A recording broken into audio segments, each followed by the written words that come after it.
Hello, parents. Welcome to the Masterful Parenting Podcast. I'm Anne Alvares, parent coach, school counselor, and mom of two. Do you struggle with your relationship with your kids because you carry childhood pain? Do you get triggered by your child's behavior, become irrational, and maybe even yell at your children? Maybe you want to be a better parent, but you don't know how. Instead of repeating old patterns, you want to heal your pain, become more aware of your child's needs, feel connected to your kids, and learn the tools to communicate better so you can truly enjoy your parenting. If you are ready to heal your childhood pain, raise healthy, connected, and happy kids, and end the cycle of parenting with pain, then join me. Our kids deserve it, and we can do this. Let's go.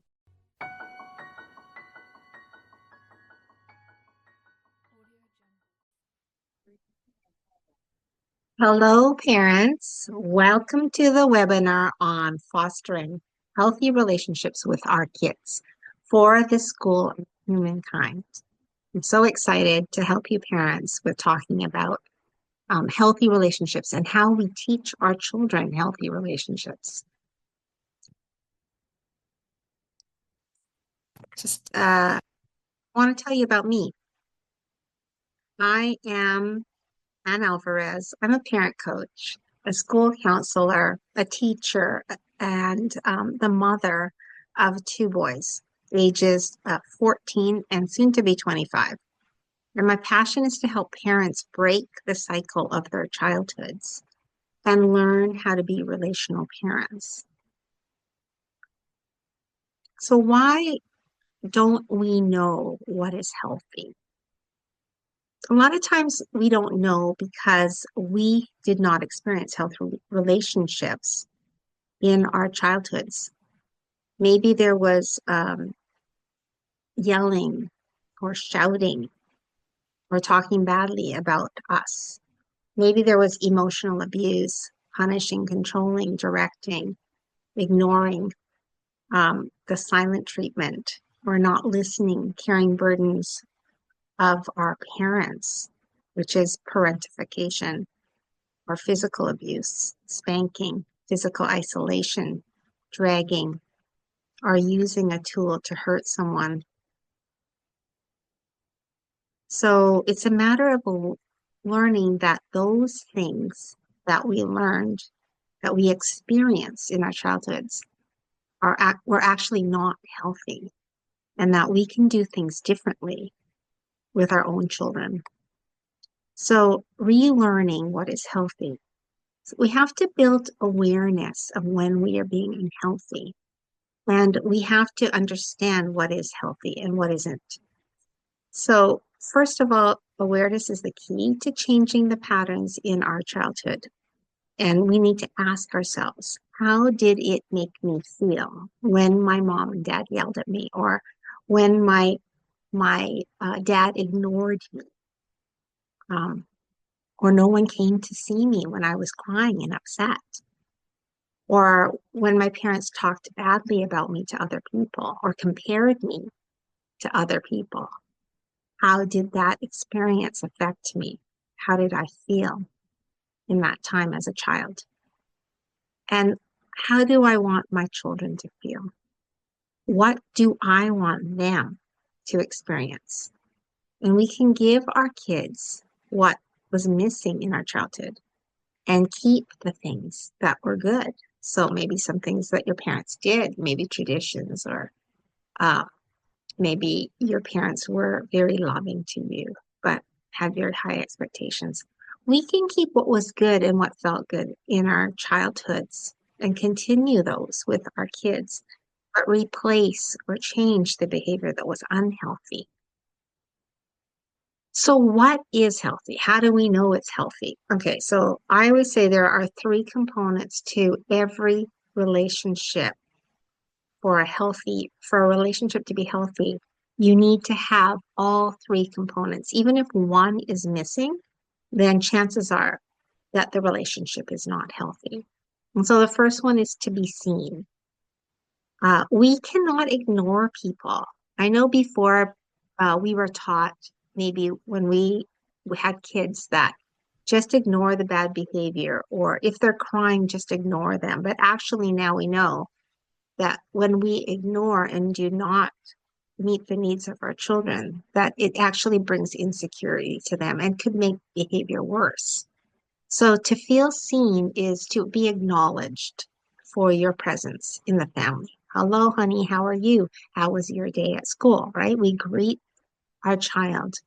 We make them feel like they're a valuable part of the family, and we don't ignore, because ignoring is actually unhealthy. And to feel heard means everybody can say their opinion. Everyone is safe enough to express their true feelings about anything. And when they feel safe, that means that no one is going to criticize them. No one's going to tell them to shut up. You know, you want to hear what your child is saying and what your child is experiencing. And then to feel supported. To feel supported is if you want to do something, if you want to, if your child wants to join a sport, or if your child wants to learn a language, that you support them in what they do. If you say it's a bad idea or that's dumb, that's not being supportive. That's actually unhealthy. But when our children have an interest or a desire, we try to support them in whatever it is, their passion that they want to develop. Okay, so those are the three components: to feel seen, to feel heard, and to feel supported. And every relationship needs it, whether it's a marriage, a friendship, a parent-child relationship, uh, even at work. This is what we need for healthy relationships. Okay. So how do we create safety at home? We have to ask ourselves, what does my child need? Because our job as parents is to give our children what they need emotionally, right? It's not material stuff. Material things are not what they need, except for like shelter, food, that sort of thing, clothing, but not the extras, you know, what they actually need emotionally. We need to ask ourselves.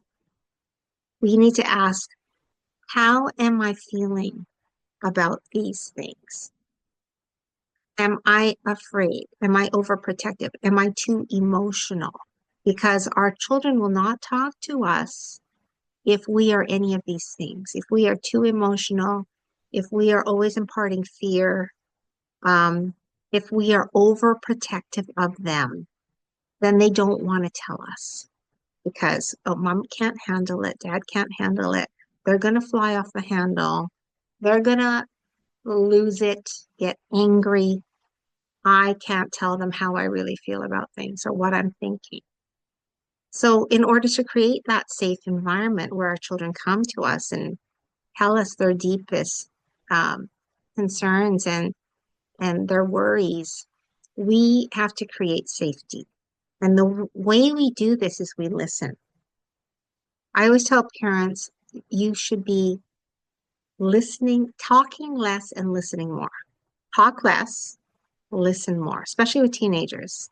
We have to talk less and listen more because that gives a feeling of security when someone is listening to you. And we need to empathize.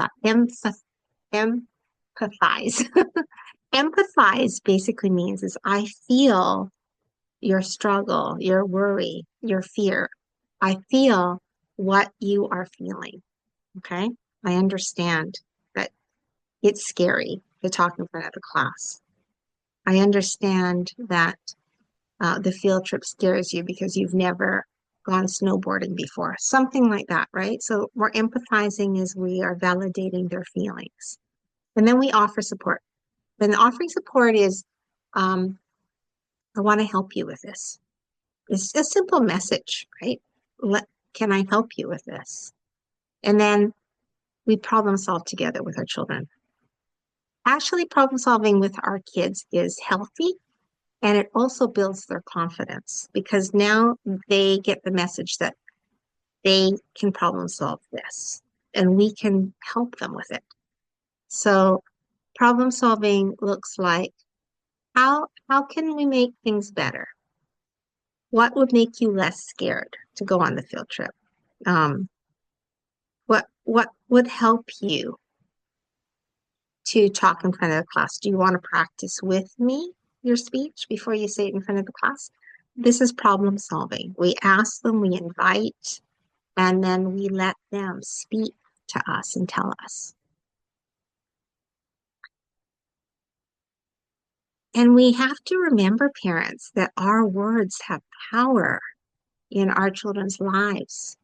They listen, they hear, and it comes into them internally, right? So we need to use words that are healthy. And unhealthy words are like comparing, judging, degrading.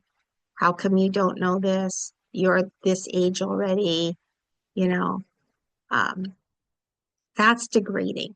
Anything that makes our children feel bad is unhealthy. And we need to learn to use healthy words. I want to help you. I want to support you. I want to care for you. I need to listen. I want to hear what you have to say. I'm interested. Tell me more. I'm proud of you. I know you're capable. It's not natural to us if we didn't grow up with it. So we have to practice saying those words and remembering those healthy words so that we can give them back to our children. We didn't get it maybe as children, but we can learn the healthy words and then we can give that to our kids. And healthy words feel good. So we got to really be thinking about our words, what we're saying to our children. And how do we know that our children feel safe?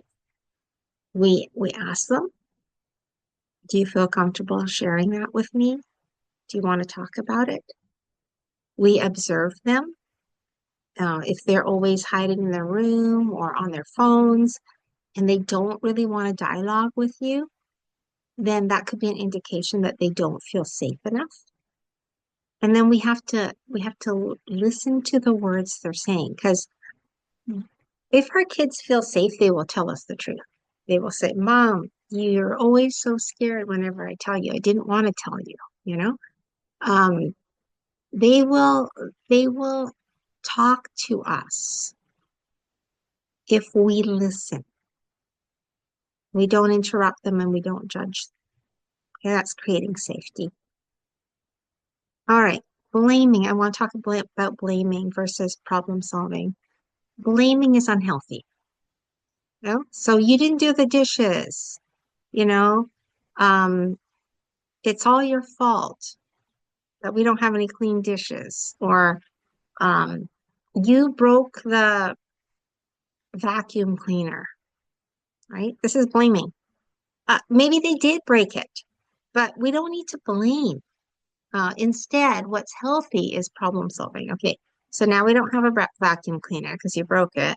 What can we do? How can we fix this problem? Or um, you lost your allowance money at school. That happens sometimes. What can you do next time so you don't lose it? What will keep your money safe? This is problem solving, parents. When we do this with our kids, they learn how to solve their problems and they're not looking to be rescued. So we invite problem solving instead of blaming, and we teach them that problem solving is healthy and blaming is unhealthy. Teenagers like to blame. So we got to teach our teenagers that it's not blaming. How is blaming helping? How does blaming help our situation? Because it doesn't make me feel good. Is there a way we can not blame and maybe move towards problem solving? Right? This is what you can say to your teenager if they're blaming you. Okay, and then we have to be humble in our parenting role. I know it's like a totally different way of thinking. Like my parents were not humble. They always thought they were right. And us kids didn't know anything, and we were always wrong. But in a healthy relationship, we are humble. Nobody is above anybody else. We're all equal. We're all striving to help each other. That's a healthy home life, right? When everybody is trying to help each other, everybody in the family. And there isn't this competition or this hierarchy of someone has more power than the other. Our children should not be feeling that they have no power. Because when you feel like you have no power, then you become a victim in your life. And victimhood is unhealthy. Okay. So reconciliation means I'm sorry. I mean, I've apologized to my kids lots of times. I'm not perfect. I make mistakes. I think last week I apologized to my youngest. I made a mistake. My intention was good, but my the way I executed was wrong. And I admitted it. And I knew I needed to reconcile it with him. So we had a conversation and I apologized. But I did explain my side. I did explain because I wanted him to understand. But I also took responsibility for my part, which was what I did wrong. So we have to reconcile. Healthy relationships involve unconditional love, forgiveness. You can make a mistake and I'll still love you. And an attitude that mistakes are lessons, not that they're going to be thrown in your face every day. Remember, you did this, you got in trouble in the office. Are you going to do that again? Like, that is unhealthy. If somebody cannot move past their mistakes and they're brought up again and again, that is unhealthy for our children. Our children need to be able to make mistakes, and they need to be able to move through the mistake and not keep reliving it uh, through the words of us, right? Their parents. And that, I mean, our kids need to know that apologizing is healthy. Apologizing is good. Apologizing helps relationships. So when we make a mistake, we need to apologize, right? And reconcile and repair the relationship. Try to do better next time. Next time I will not hit my brother. I will try to, if I'm angry, leave the room or do something else, right? This is a problem solving and teaching them about healthy relationships. Okay, and in order to learn or to know, to understand fully healthy relationships, you have to have a healthy relationship with yourself. Like, it starts with you. I always say we have to parent from the inside out. So if you are not having a healthy relationship with yourself, it means you don't like yourself, you're critical of yourself, you have so much self-doubt, you lack confidence, then parents, we have to work on ourselves if we have any of those things, right? We need to give ourselves love and compassion in order to be the best parents that we can be. If we don't feel full, um, we are operating on an empty tank. How do you give to others if you don't feel full? So we have to monitor our own being, how we are feeling about ourselves, and nurturing a love for ourselves, right? A deep love and being less critical and more compassionate. We are going to make mistakes as parents, especially if we grew up with trauma or abuse. We are going to make mistakes because we didn't learn this in childhood and we're learning this as adults. So we have to have compassion for ourselves and remember who you were before you became a parent. I think that is so, so important because I remember when I became a mom, I forgot who I was. I was so consumed with taking care of my baby, and I felt like I was losing myself. And I needed to get back to who was that person? What did that person like? You know, because that's healthy. That's healthy to remember and keep your identity.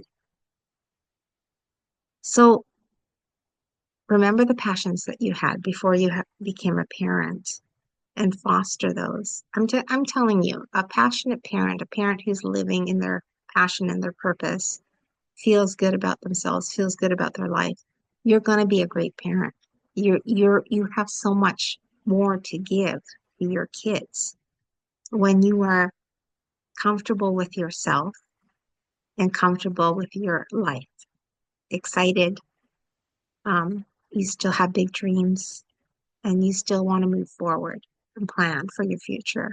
That is healthy. Allow yourself to make mistakes, be forgiving of yourself, but also be forgiving of your kids. And you gotta find joy every day because joy is going to fuel you. So if you can do something that brings you joy every day, that is going to make you a better parent. And that is healthy. That is part of self-care. Okay, so that is healthy relationships, parents. I hope that you got a lot out of this and that you learned something. I'm going to take parent questions now, and feel free to just message me if you have any further questions or if you want to get some coaching.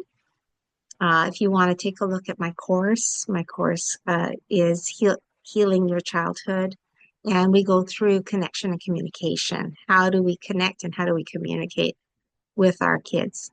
And I also have a podcast and a YouTube channel, Masterful Parenting. So if you want to join, subscribe to any of those, that might be helpful for you as well. I want to thank you, parents, for joining today. I really appreciate you taking the time to learn, and I love you, and I am here for you on the journey of your parenting. Take care.